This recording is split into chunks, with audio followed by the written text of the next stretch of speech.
What's up, guys? I haven't made a YouTube video in a little while. I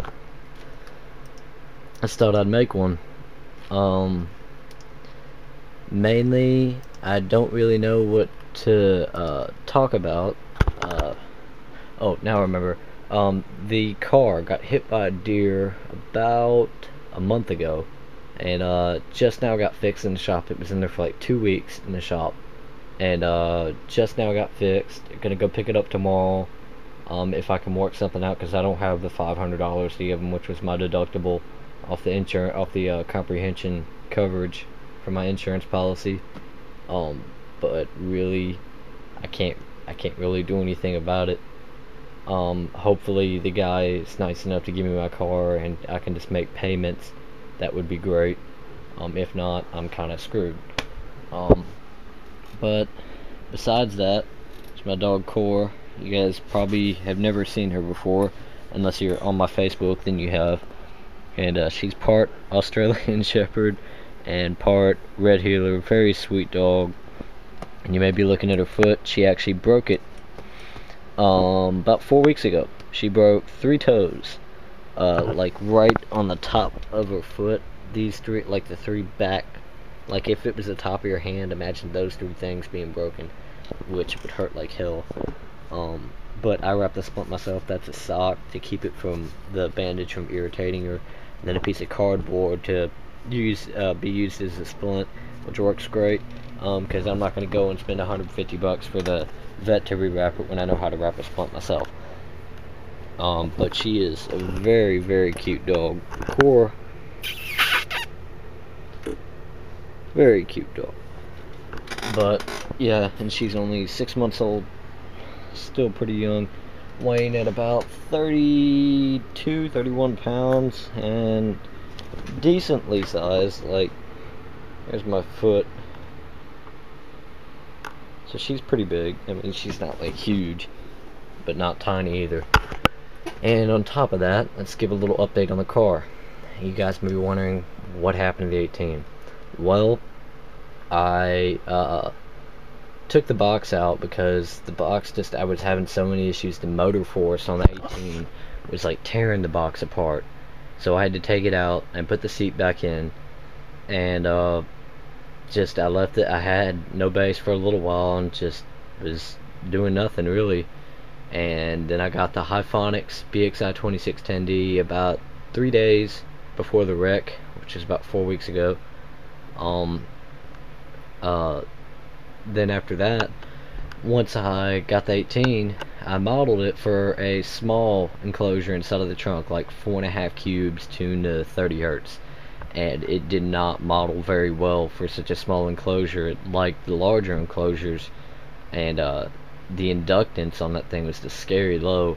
And my friend Robert is in the home theater stuff, and I asked him, hey, and I had traded him my old TC3000 in the ported box with the 2 4-inch arrows and everything, and I had asked him, hey, would you mind trading me back, because that's already built and everything. It'd just be so much easier on me, and I'd like to see what it can do on the 2610. And he did that, and it was way louder than the power bass, like just extremely loud, and I was pretty happy with that. And then let's see. Oh, with the 2610D, at idle, my voltage was dropping to 12.8. With it revved up to 2,000 RPM, my voltage is dropping to 13.2, 13. That's full tilt, all balls out.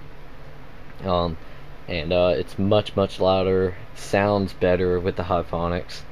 Not that the power bass was a bad amp. It's just I kind of went crazy on the gains and used bass boost, which is bad. But other than that, Core, don't like that. Other than that, I can't really think of anything else to talk about. Oh yeah, I'm getting this, a 13 to 15.5 volt adjustable voltage regulator. It's for a 12 volt B circuit system. Basically I can just adjust my voltage with it.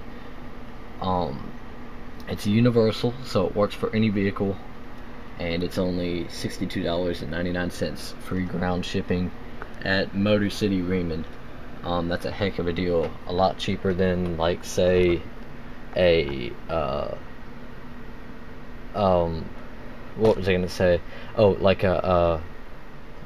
whatever, the Mech Man, and then the uh what's that? I forget that name of the other one, but whatever. And those are like $100 plus. And the only disadvantage with this is it's going to be a little harder to install, but you have ignition, turn on, and negative and positive, and then other than that there's one other wire in there, I'm not really sure, but and for the price it's like half the price, so that's well worth it. And then on top of that, I'm going to be getting a Deca 9831 to stabilize my voltage a little bit, and if I'm slamming at 15.3 on two big ass batteries in the back, I shouldn't, that should be nice. I should have really stable voltage, and then eventually get a nice DC power alt or MechMan alt. But that's all I wanted to talk about. This video is going on 6 minutes. You guys probably don't want to hear me ramble, so I'm not going to. Oh, Sunday, which is 2 days from now, or actually technically 1 day, I'm going to my buddy Robert's house, and we're gonna finish up the install on his wife's Lexus, which is one, I forget what the name of the 10 was, but it's like one badass XBL 210 underhung, and it just is amazing the way it sounds off of just 250 watts from the old Powerbase 1000, and in a prefab seal box at that. It sounds just amazing, tons of output too. And then we installed a Pioneer AVH P3300. I'll talk about all that stuff tomorrow. And we're installing some cops in the doors and that, and then we'll be done with it. May add a second 10, we're not sure.